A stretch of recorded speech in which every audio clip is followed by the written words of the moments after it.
அத்தோடு திருப்தியடையாத அதிகார வர்க்கம் அன்று மாலையே சட்டமன்ற உறுப்பினர் விடுதியில் தங்கியிருந்த மாவீரன் ஜே குரு அவர்களையும் கைது செய்து சென்னை புழல் சிறையில் அடைத்தது. முதல் நாள் சட்டசபையில் மரக்காணம் சம்பவம் தொடர்பாக முதல்வரோடு கடும் வாக்குவாதத்தில் ஈடுபட்டவரை காவல்துறை தேடப்படும் குற்றவாளியாய் அறிவித்து கைது செய்தது அரசின் உள்நோக்கத்தை வெளிச்சம் போட்டு காட்டியது.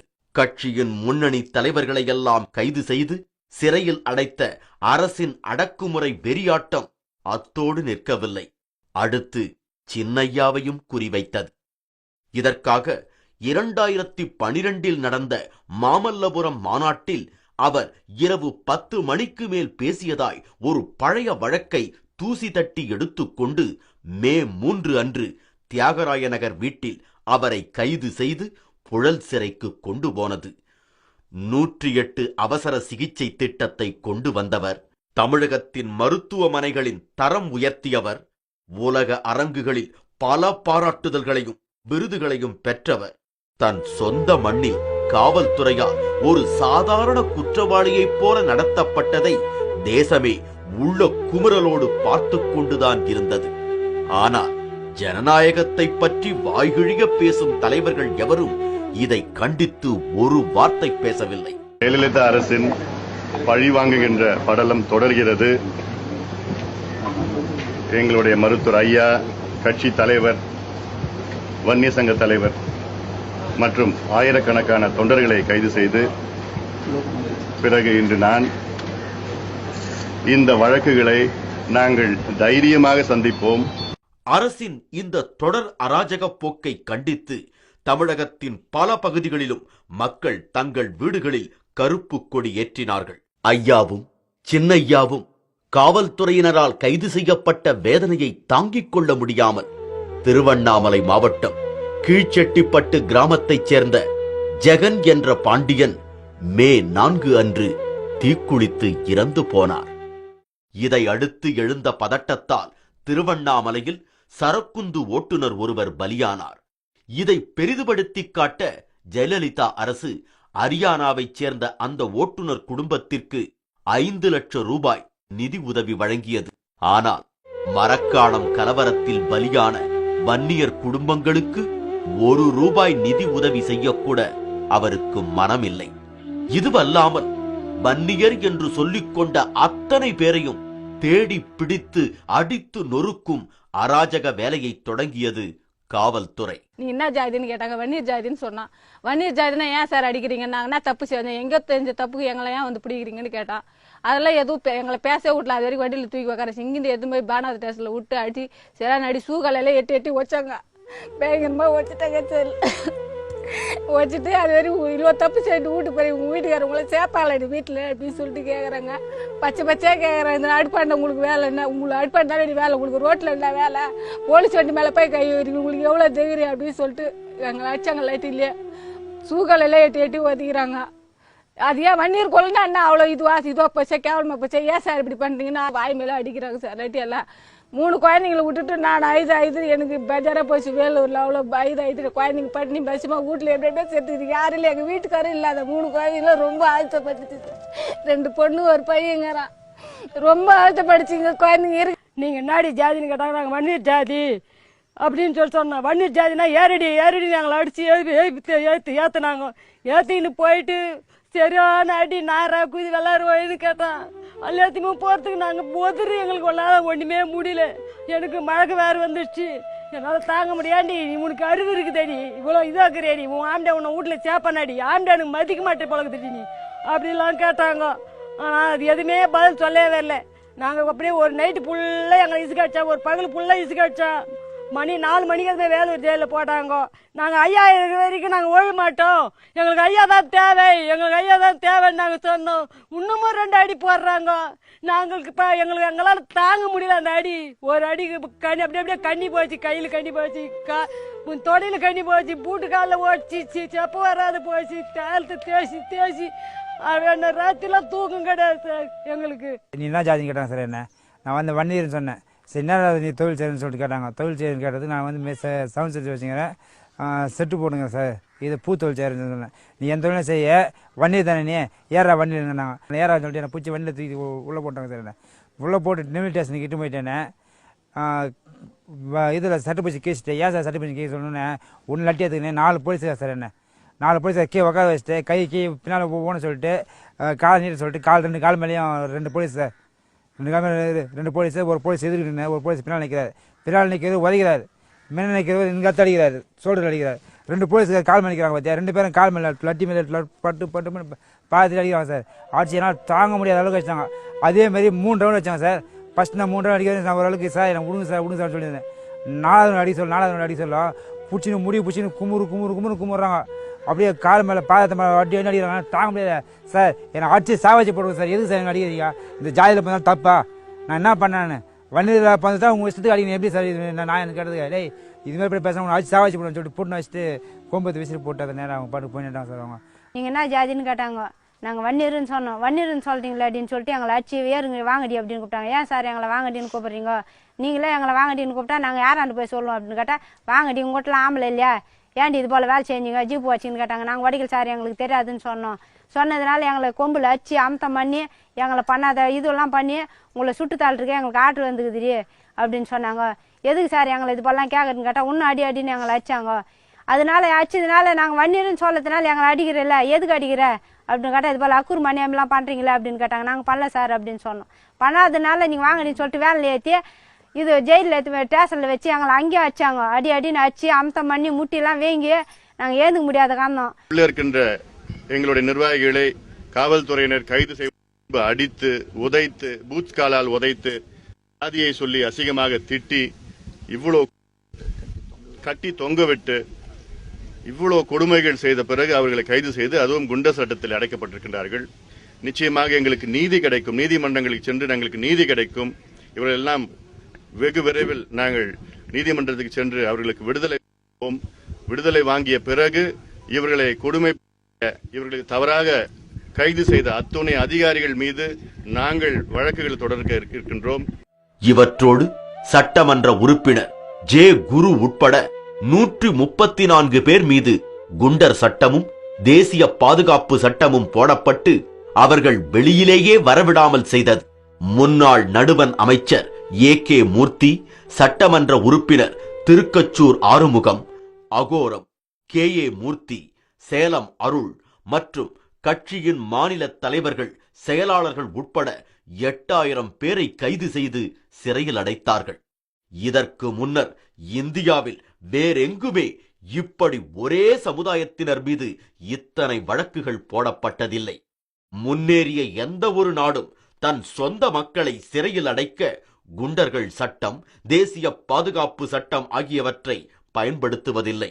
ஆனால் பழிவெறியோடு திரிந்த ஆளும் அரசு அத்தனை சட்டங்களையும் வன்னியர்கள் மீது பாய்ச்சியது.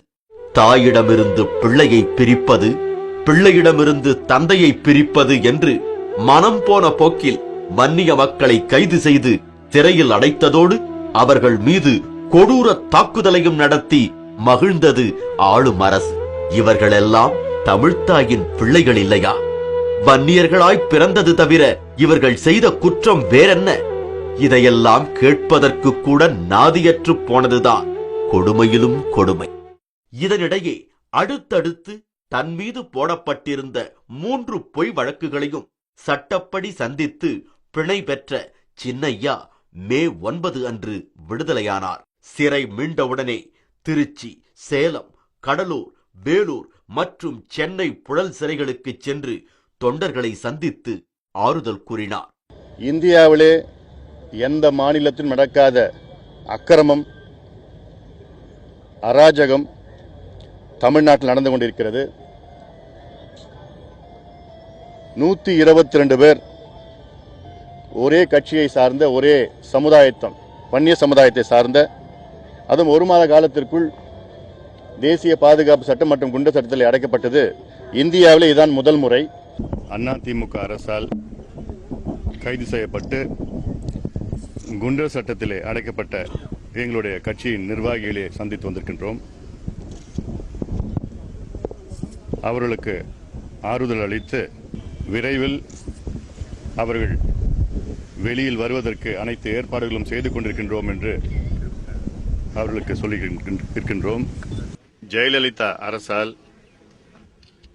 குண்டர் அடைக்கப்பட்ட எங்கள் கட்சியை சார்ந்த 13 நிர்வாகிகளை சந்தித்து அவர்களுக்கு ஆறுதல் சொல்லி வந்திருக்கின்றோம். மரக்காணம் கலவரத்தில் இறந்து போன தொண்டர்கள் குடும்பத்தினரை பார்த்து ஆறுதல் கூறி ஒவ்வொரு குடும்பத்திற்கும் 3 லட்சம் ரூபாய் நிதி உதவி செய்தார். சிறைக்கு சென்ற தொண்டர்களின் வழக்கு செலவுகளை கட்சியே கவனித்துக் கொள்ளும் என்றும் அவர்களது குடும்பத்திற்கு தேவையான அனைத்து உதவிகளையும் அவர்கள் விடுதலை ஆகிற வரை கட்சியே கவனித்துக் கொள்ளும் என்றும் தமிழகத்தில் எந்த கட்சியும் தங்கள் தொண்டர்களுக்கு செய்யாத உதவியை செய்வதற்கு அறிவித்தார். குண்டர் சட்டம் மற்றும் தேசிய பாதுகாப்பு சட்டத்தில் இருக்கின்ற அத்துணை பேரையும் அவருடைய குடும்பத்திற்கு அவர்கள் வெளியில் வருகின்ற வரை மாதாந்திரம் உதவிகள் செய்வதற்கு பண உதவியும் பொருள் உதவியும் செய்வதற்கு நாங்கள் திட்டமிட்டிருக்கின்றோம், கொடுத்து கொண்டும் இருக்கின்றோம். அது மட்டும் கிடையாது, அத்துணை வழக்குகளும் நாங்களே எடுத்து நடத்தி அந்த வழக்கறிஞர்களுக்கு மற்ற அனைத்து செலவுகளையும் கட்சியை எடுத்து செய்வதென முடிவெடுத்திருக்கின்றோம்.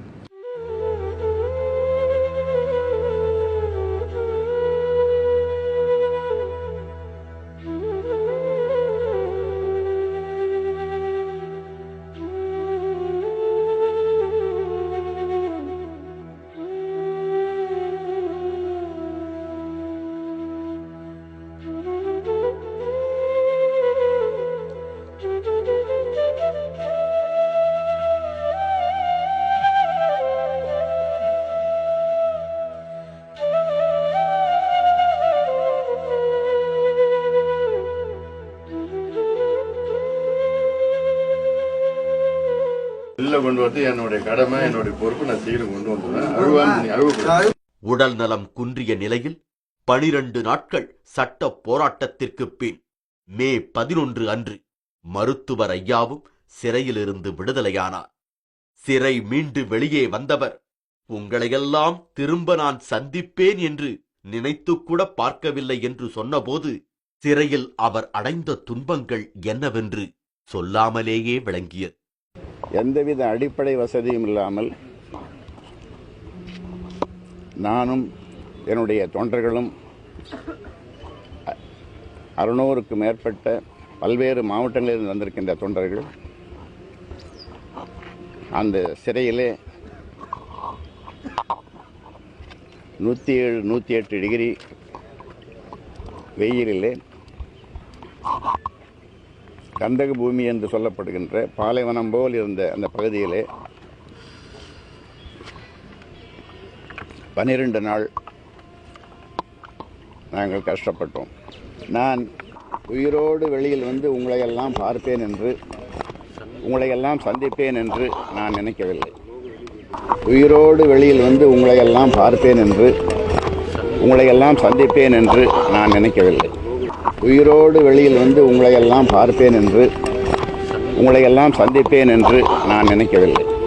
அன்று இரவே கடுமையான மூச்சுத் திணறல் ஏற்பட்டதை அடுத்து சென்னை அப்பல்லோ மருத்துவமனையில் சிகிச்சைக்காக சேர்க்கப்பட்டார் மருத்துவர் ஐயா. ஆஞ்சியோகிராம் உட்பட பல சோதனைகள் செய்யப்பட்டு இருதயத்தில் உள்ள இரத்த குழாய்களில் 95 விழுக்காடு அடைப்பு இருப்பது உறுதி செய்யப்பட்டது. இதைத் தொடர்ந்து மருத்துவர்கள் ஆலோசனையின்படி மே 20 அன்று அவசர பைபாஸ் என்கின்ற இதய அறுவை சிகிச்சை செய்யப்பட்டது. அதன் பின் தீவிர கவனிப்பு பிரிவில் வைக்கப்பட்டு தொடர்ந்து சிகிச்சை பெற்று வந்தார். ஒவ்வொரு நாளும் அவர் உடல்நலம் தேறி வருவதை அறிய தவித்த தொண்டர்களுக்கு தொடர்ந்து சின்னையா ஆறுதல் கூறி வந்தார். ஐயா அவர்கள் நேற்று ஆபரேஷன் தியேட்டருக்கு போவதற்கு முன்பு என் கையை பிடித்து, சிறையில் இருக்கின்ற நம்ம மக்கள் அவர்களை பார்த்துக்கொள், அவர் குடும்பத்தை நீங்கள் பார்த்து கொண்டு வெளியிலே அவர்களை உடனடியாக எடுக்க வேண்டும் என்று அந்த நினைப்போடு தான் ஐயா அவர்கள் ஆபரேஷன் தியேட்டருக்கே சென்றார். அந்த வகையிலே பாட்டாளி மக்கள் கட்சி சார்பாக